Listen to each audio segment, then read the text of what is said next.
Hello, everybody. How are you doing today? My name is Joe Giza. This is Sweet Gear Videos. I've got my sweets here, and I got my gear here, so we're ready to go. Today, I want to talk about phantom power. I once heard it referred to as ghost power, and it took me a minute to figure out what the performer was asking for when they asked if I had ghost power on my console, and then it clicked, and I realized phantom power. So now I think it's hilarious, and I call it ghost power and confuse everyone else. So, phantom power, what is it? What does it do? You use it to power things like this condenser microphone or an active DI box, or there's some inline mic preamp boosters that use phantom power and some other fun accessories. So we'll get into that later.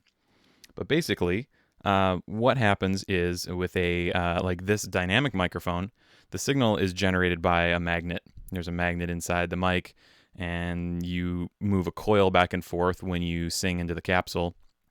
The pressure from your voice vibrates the diaphragm. That moves this coil in a magnetic field. That magnetic field generates a current. It's the opposite of a speaker. A regular loudspeaker is the opposite of a dynamic mic. So I'm sending a voltage out the other side by generating that magnetic.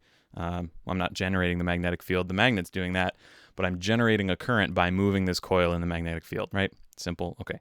So there's 3 pins in an XLR cable. Pin 1 is the shield. That's a metal spiral or braid around the outside of the 2 center conductors, and then there's the rubber around that you actually touch. But there's that ground. That's pin 1. That's the shield. It's grounded at both ends. That grounds all your gear together, in theory. And then pins 2 and 3. 2 is hot. 3 is cold. Those are the center pair, and they're spiral, or they're twisted together down the center, and that's what gives you great noise rejection on balanced mic cables. So if you see in the end of the microphone here, all mics, 99.9% of mics are like this, certainly any modern microphone, and there's 3 pins. You can see that. The odd guy out, the one at the top there, that's pin 2. That's the hot. And then, so any microphone's going to have that, and then pin 2 and 3 both get, when you plug into your mic preamp or on a console and you turn on phantom power, both pins 2 and 3, those 2 center wires, both get a DC 48 volts.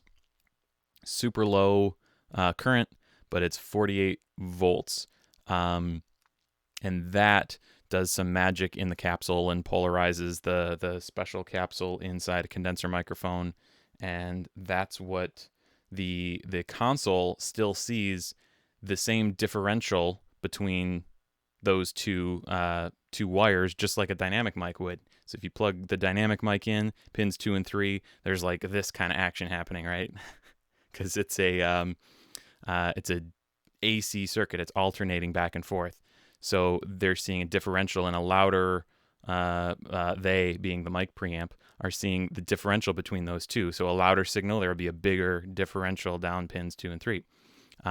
Same thing with a condenser mic, except it's offset by 48 volts. So they're seeing the difference, 48.3 and 47.7 or whatever, I made those numbers up. I don't know if that's really what it is, but that part is irrelevant. The important part to know is that the 48 volts goes down both of the center wires. A lot of people say that you shouldn't plug in, you shouldn't turn phantom power on if you're using a ribbon mic, or some people even say for anything that doesn't take phantom power. And that's a good practice to have, but because it's the same voltage going down both wires, you're not actually going to technically hurt something. It's not the phantom power that does the damaging. It's the switching on and off, or if you're using a patch bay, which we're going to talk about in the next video.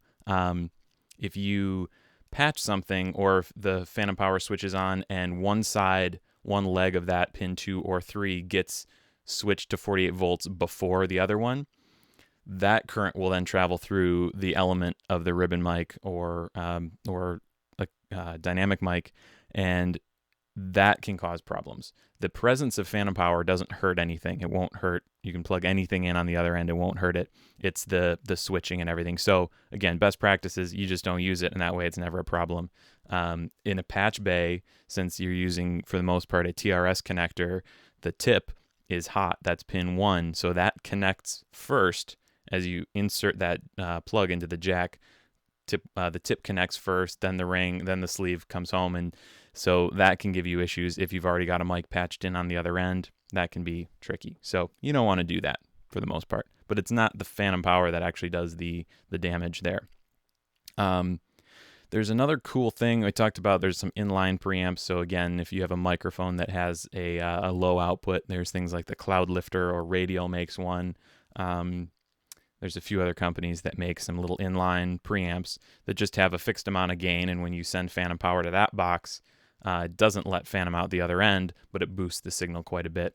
And then the coolest one that I don't know if anybody else does this, but there's a Switchcraft passive DI box out there that actually uses phantom power to lift the ground. It'll lift that pin 1, which is a great way to solve buzz issues. We all know if you have a hum or a buzz, the first thing you try is the ground lift switch on the back of your amp or on a DI box is a great technique. So you can either run up to the stage or you can get on the talkback and try and ask one of the performers or a stagehand to go and, flip the switch, or at your console, you can just, boom, turn on phantom power to that channel and it lifts the ground for you. That's super cool. There's going to be a link to that down below. They're awesome. I still need to buy one, but those are some cool other things that you can use phantom power for. And then one last thing to note is that in a live scenario, a lot of times we use two consoles. There's a monitor console and a front of house console, and there's sometimes a passive or an active analog mic split so that every microphone gets sent to both consoles separately. A lot of people do it digitally now, but a analog split is still pretty common. A lot of times those will have a transformer on every single mic channel because transformers block DC. So not because of that, but we use transformers to isolate the two microphones, the two consoles from the one microphone, so they're not interacting with each other. But it's also important to note that transformers by nature block direct current. They only pass AC. So you will not get phantom power down one leg of a ISO split like that. So if you have one end plugged in to the monitor console, one plugged to front of house, you need to know which side passes the phantom and have that console turn on the phantom to the microphone. The microphone will send signal to both consoles. Both consoles will see it, but the phantom power only comes from one. That, again, that direct current is creating the environment that the capsule needs to function, and then the output of the mic works just like any other mic. It's still sending a AC voltage down those center two wires, and it'll get to both consoles even if there's a transformer in place. So phantom power in a nutshell. I hope that was better than poorly explained. Let me know if you have any questions. Comment below or shoot me an email. Hang out. I'd love to hear from you. That's all I got for now. Thanks a lot. Cheers.